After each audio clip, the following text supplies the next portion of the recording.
Hey folks, Keric here and welcome back to part 10 in this walkthrough of Primal on PS2. In the last episode we finished up in the Maokai lair, having just found the Hermit card.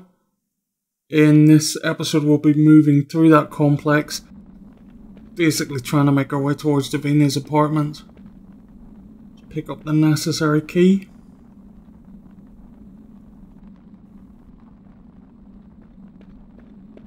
We're still looking for a key to open up the doors in the necropolis so we can actually find Jared's mother.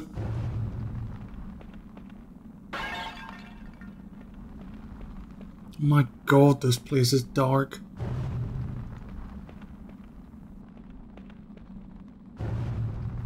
Thank god Scree has a torch with him, otherwise we'd be absolutely in the dark. Hehe, lit room. Very good.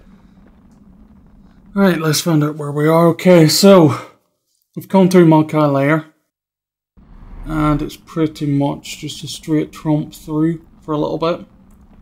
Should warn you in advance, there are quite a few fights, and they do start to get a little bit annoying. I did actually think about speeding up the video for most of the fights in the game, but I'm not sure it would look right in all honesty. Locked. I tend to do videos in quite a chunk. Normally I do voice at the same time as the video, in this case I didn't, purely because whenever I tried to record earlier on today with the PS2 running, the fans on it are absolutely atrocious. And since I've got quite a sensitive mic, it just absolutely picked up everything, so it's a lot easier for me to go through, do the recording in like a 3-hour session or something, which I did earlier, and then jump onto audio. Diamond there, of course, as you can see. Make sure you pick that up on the way past. The locked doors on the left that we've just passed are for Jared's apartments. The first set of keys we actually pick up will be for them, not for the necropolis. So do bear that in mind if you're playing through. And straight into the first of many battles. So yeah, as I said, I normally do these in sessions of about 3 hours. One of which I did earlier on today. Unfortunately, with things being busy in real life at the moment, I seem to be reaching the point where I'm using up my reservoir of videos very quickly. So no matter how many I do, they never quite cover the blank spots when I can't actually do any. So I end up with huge big flipping gaps on the channel, which isn't great. Unfortunately, there's only so much voice recording you can do at once without starting to sound like a toad. No comments. I don't want to know how that would be an improvement. So anyway, once you're done, a little bit of a top up and carry on straight into pretty much the next battle. There he goes, the old shield basher himself.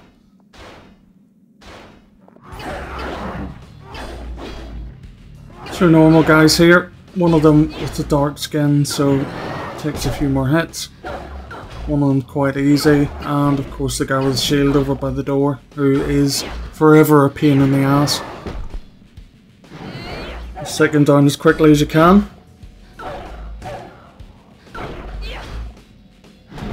Having done such a long session today, I can tell you I really got to the point where I was sick with the flipping combat in the game.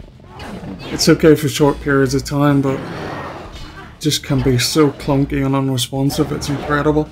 I think it's one of the bad things about going back and playing a game like this. There's a great deal of rose-tinted spectacles going on. Thank God it's got a great story. That's all I can say at the moment. Keeping me going. No. So anyway, once you're done with them, have a top up.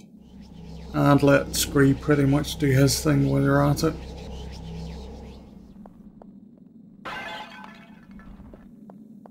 Oh god, we've got to go over the door, haven't we? Of course.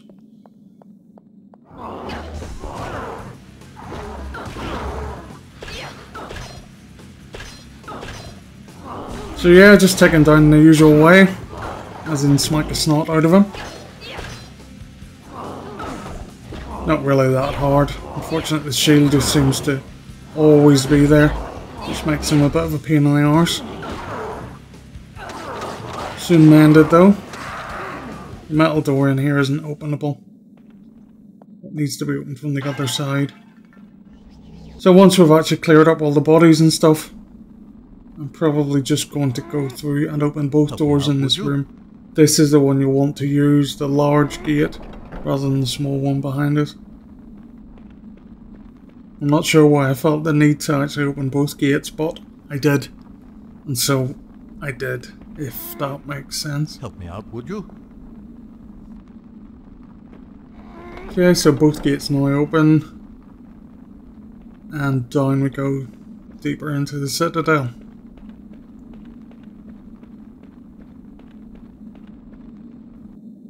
This room confused me, I've got to admit.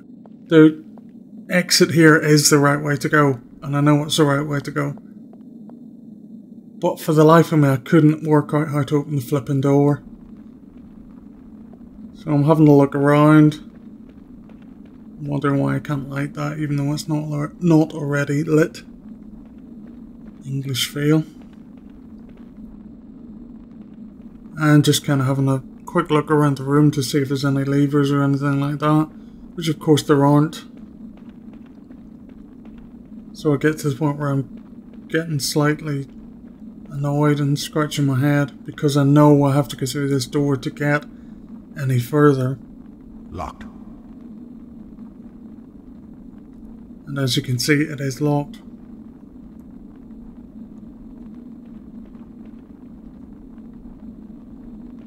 If you happen to look this way on the map earlier whenever I brought it up, you'll notice that that's the only way out, so we definitely have to go through it.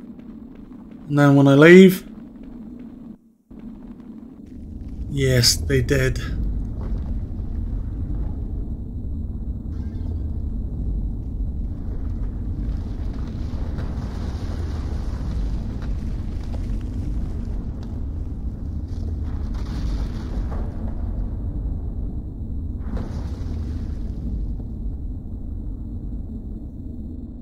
Some people might call it a coincidence.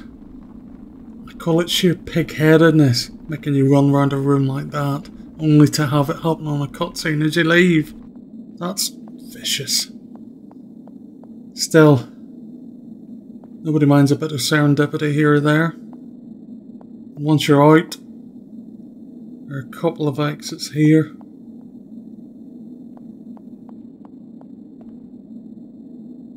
And looking at the map, it's the one on the west hand side we want to go to, so the one straight across from where you came in, which is this one with the broken doors. And as I go in, pretty obvious there's a wall there, so I think, yep. Let's grab the wall, make our way around unscrew, and if the camera will ever allow us, make our way back down again. So all good. We managed to make it across the wall, and Jane's jumping. At that point I start to think, oh god, I've just climbed over that and I probably could have just climbed up the wall, which turns out to be true. I had a little giggle to myself, to be fair.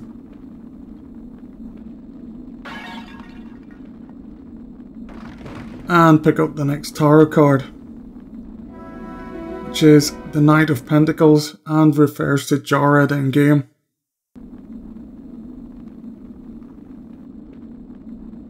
And that's pretty much it for this room. Just make your way back out and let you know you can climb over. Just jump over, saving yourself a hell of a lot of bloody time, and then make your way back out again. Once you're done, you want to go through this left hand side and down.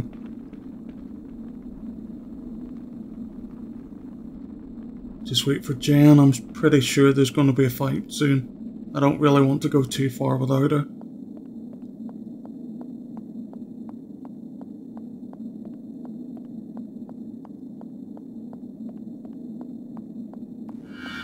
Ah, the heart of the Keric court. How can it have come to this? The Fair Court. Yes, Jen, they used to have such dances here, with dresses and top hats and hookers and drugs. The Fair don't look like the kind of people who would have dances, to be fair.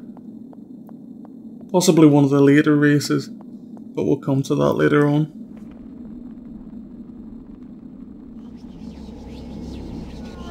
While I'm here, I'm just going to top him up.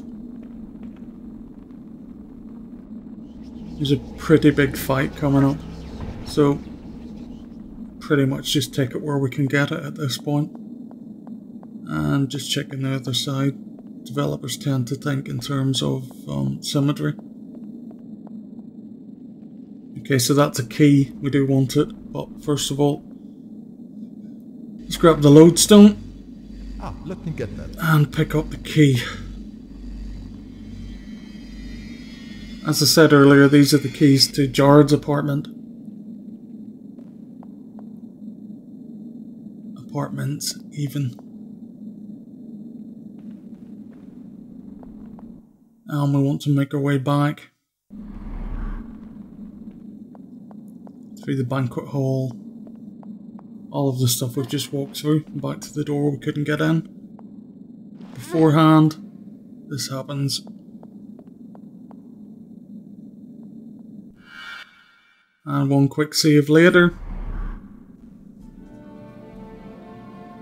Now, what brings outsiders to the Fair Court? If you're looking for the king, I think he has other things on his mind. Like trying to figure out what you've done with... Well, hang on now, Jen. Let's not set off on the wrong foot. Back in! The game pretty much treats these 6 like a boss battle. Not much you can do about it. Thankfully you can see it beforehand, so it's not too bad. But it's pretty much like any other fight, they are just normal enemies. Just take them down as best you can. As soon as you can, really.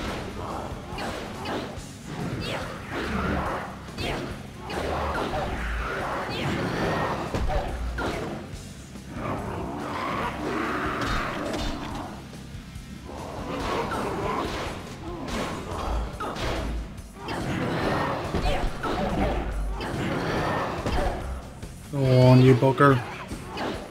Let's get this over with as quickly as we can. No, stop hitting me. You must die.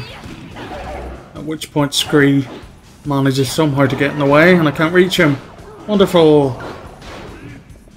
Easily remedied though. And down goes another one. Try and get rid of one of the bigger ones now.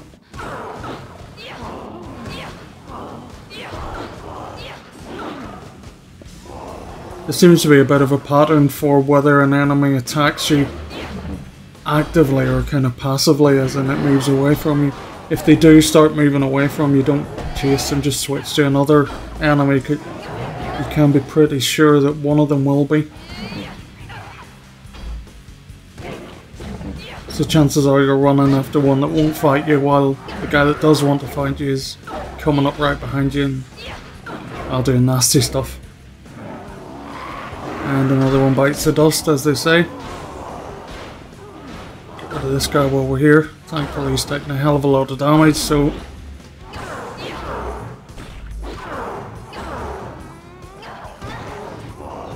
There we go. He's down, leaves us 2 more. Oh, he's a toughie too.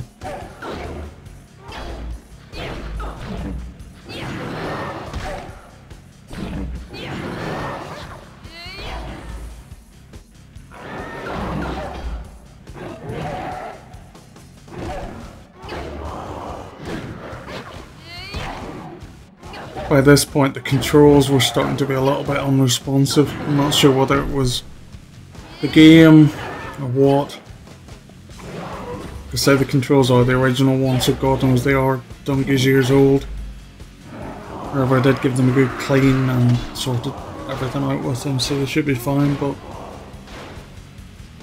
Anyway, it was a bit low, so time to do a little bit of a top up. And thankfully this guy will just stand there and let us. Which is very kind of him, to be fair. Just hack away at him now all his friends are gone.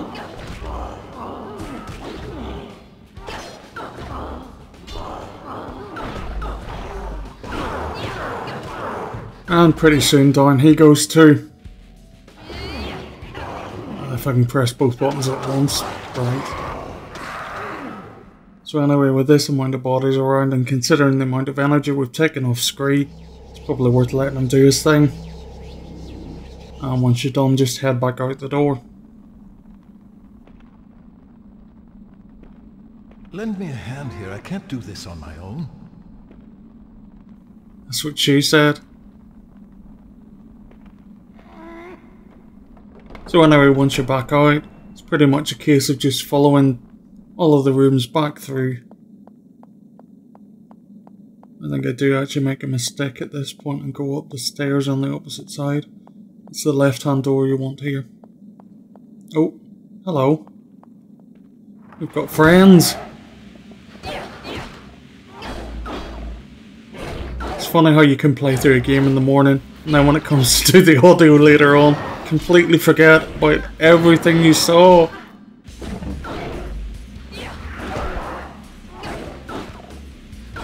I also managed to get into Aquas as well.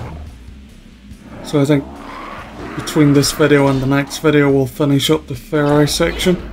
Which is pretty cool. Get onto another world and get another form.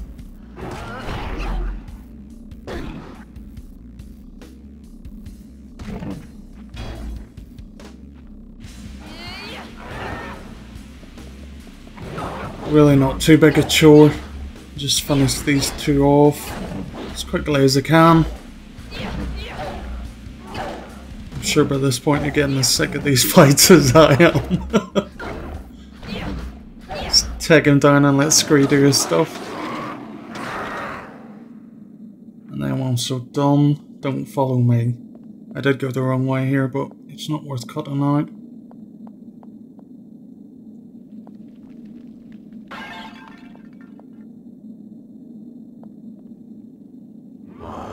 Did get a little bit distracted by that sound.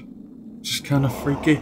I know it's only one of the Ferri, but considering the fact I can't see them anywhere, and there doesn't seem to be any kind of entranceway, or it just sounded a little bit creepy. I'm guessing they were outside, but I don't want to go outside anyway. I'll only end up getting more lost than I currently am.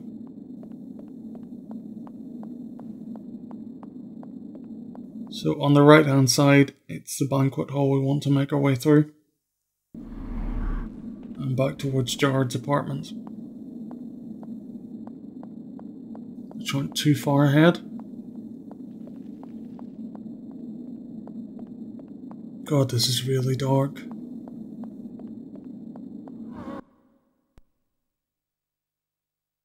Yeah, as you can see, Jared's room's at the far end. Oh shit, Archer.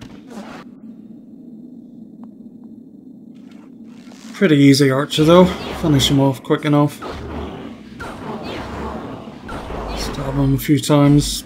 Kick him in the face. Usual stuff really. And once he's done we can take care of Tanky Boy behind me. Oh no, we've another one as well.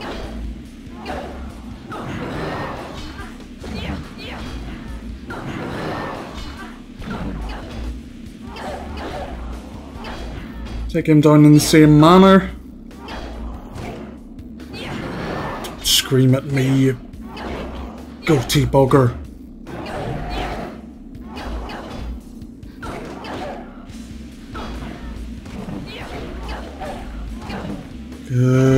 Some of these guys are so tough.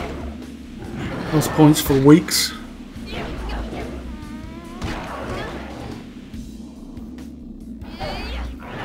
And I missed time pressing both buttons.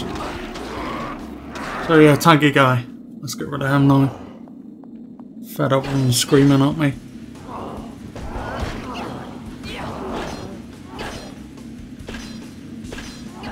Come on, move your damn shield.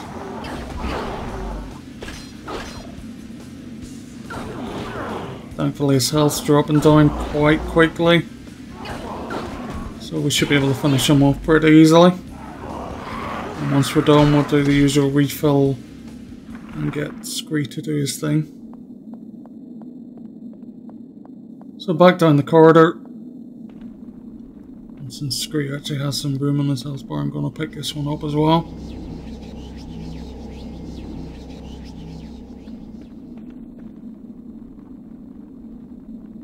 Oh, I did want to go up there, damn it. Anyway, at the end, Jared's rooms begin. And this should be a pretty good point to cut off the video, so I'm going to do that.